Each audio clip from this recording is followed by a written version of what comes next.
In 1999, a 24-year-old Leonardo DiCaprio bought his first home in the Hollywood Hills for just $2.5 million. Nobody noticed. But over the next 25 years, that single purchase quietly grew into a 5.14-acre fortress with 4 houses, 4 pools, and over 15,000 square feet of hidden living space. And here's the thing. What's inside these walls has never been shown to anyone. Not the rooms, not the art, not the secrets. After Titanic, DiCaprio couldn't eat at a restaurant without flashbulbs. He couldn't walk outside without being hunted. That kind of exposure doesn't just follow you, it lives inside you. Every property he's bought since is a response to that year. This is what he built to disappear. Let's go inside. The year was 1999. Leonardo DiCaprio was only 24 years old and the most photographed man on the planet. With his Titanic money, he made one quiet decision that changed everything. He bought a modern hillside home on Blue Jay Way in the Bird Streets for roughly $2.5 million. Now, the Bird Streets are not ordinary streets. They sit high above the Sunset Strip with names like Oriole, Nightingale, and Blue Jay. These roads offer total privacy, unblocked views, and complete seclusion from the chaos below. But here's what made this purchase different. Most celebrities buy one big mansion and stop. DiCaprio looked at that property and saw something bigger. He didn't just buy a home. He made the first move in a 25-year chess game. And soon, he would start buying the houses right next to his, one by one, until there was no one left to watch him. Today, that single home has become something almost unheard of in the Hollywood Hills. DiCaprio's compound now stretches across 5.14 acres with 4 separate houses, 4 swimming pools, and over 15,000 square feet of total living space. Every single purchase was made for one reason: privacy.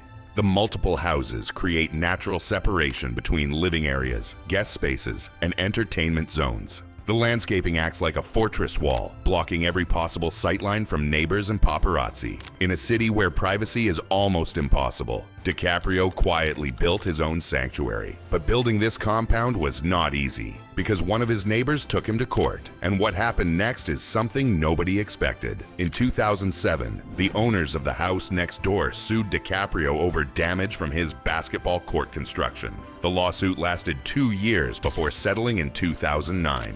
Most people would hold a grudge forever. DiCaprio waited. Then in 2022, he bought that exact house for $10.5 million in a quiet off-market deal. The neighbors are gone. The house now belongs to him. In real estate, patience always wins. But the real story is not what he bought. It's what he built inside. The primary home inside DiCaprio's compound is built around one simple principle: maximize the view, minimize the visibility. Floor-to-ceiling windows wrap the main living spaces, offering unobstructed panoramas from downtown Los Angeles all the way to the Pacific Ocean. The architecture does not compete with the landscape, it frames it. The home is built into the hillside across multiple levels, each one creating natural privacy while capturing the dramatic topography. You do not walk through this house, you descend into it, moving from entertaining spaces down into private retreats that the world will never see. Inside, there is a home theater for screening films and a fully equipped gym.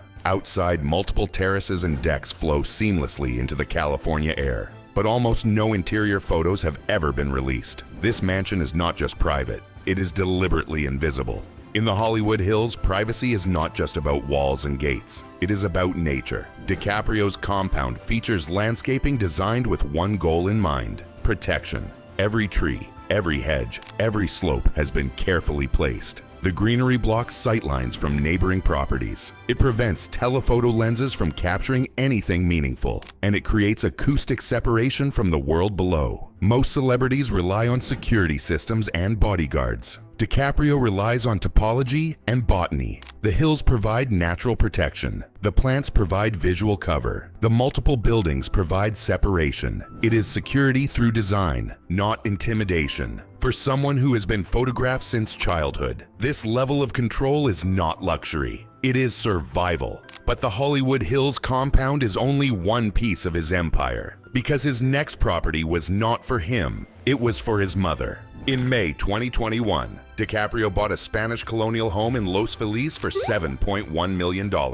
This property was not for investment. It was for Irmeline Indenberken, the woman who raised him as a single parent in a rough LA neighborhood before his career took off. Now she lives in a nearly 5,000 square foot historic home once owned by Gwen Stefani. It sits just 30 minutes from his compound. This was not generosity. This was gratitude made permanent. When DiCaprio wants to escape to the ocean, he drives somewhere completely different. In July 2021, he purchased a Malibu beach house for $13.75 million. The property sits on a cliffside along Pacific Coast Highway with exclusive access to one of Malibu's most private beaches. Glass doors open to multiple balconies, creating seamless indoor-outdoor flow with the ocean as the backdrop.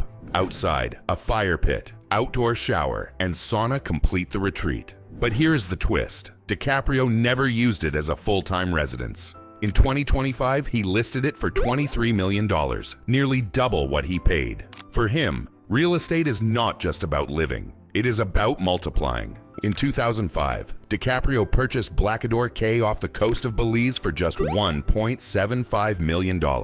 His vision was massive. An eco-resort with 36 bungalows, 36 estate homes, and a research station to restore the island's damaged ecosystem. As of 2026, the project remains largely unrealized. Permits, construction challenges, and the complexity of building sustainably have slowed everything down. But maybe that's the point. Some dreams are not meant to be completed. They are meant to be chased. Inside his homes, DiCaprio keeps an art collection worth millions. But one piece tells the real story. He once bought a 66-million-year-old dinosaur skull at auction for nearly $300,000. When he learned it was illegally smuggled from Mongolia, he returned it. That decision cost him money, but it aligned with his values. Most people buy things to own them. DiCaprio gave back what was never his to keep. That is not just real estate philosophy, that is character. 25 years of quiet acquisitions. Privacy engineering at every level. A compound no camera will ever fully capture. A home for the mother who raised him. A beach house that doubled in value. A wellness apartment for the body. An unfinished island for the soul. And a dinosaur skull he returned because it was the right thing to do. This is not a portfolio. This is a philosophy made physical. Most people spend their lives trying to be seen. DiCaprio spent 25 years learning how to disappear. And maybe that's the lesson. Real freedom is not about what you show the world. It is about what you get to keep for yourself. Somewhere in the Hollywood Hills, behind trees that were planted to hide him, Leonardo DiCaprio is watching a sunset no one else will ever see. And maybe that's the point. Some empires are not built to impress. They are built to disappear. If this changed how you think about privacy, celebrity, or success, subscribe. We go inside the lives of people who build differently. Now tell me in the comments, what would you build with 25 years and $100 million?